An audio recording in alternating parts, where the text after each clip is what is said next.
Temperatures are high and humidity is increasing. However, there's a new weather challenge, air quality.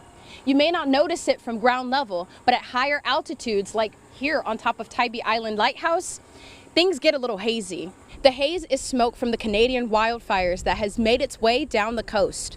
The Southeast has started seeing its effects this week. According to airnow.gov, the air quality is unhealthy for sensitive groups. Consider limiting your time outside. From Tybee Island, I'm Jada Russell, WJCL 22 News.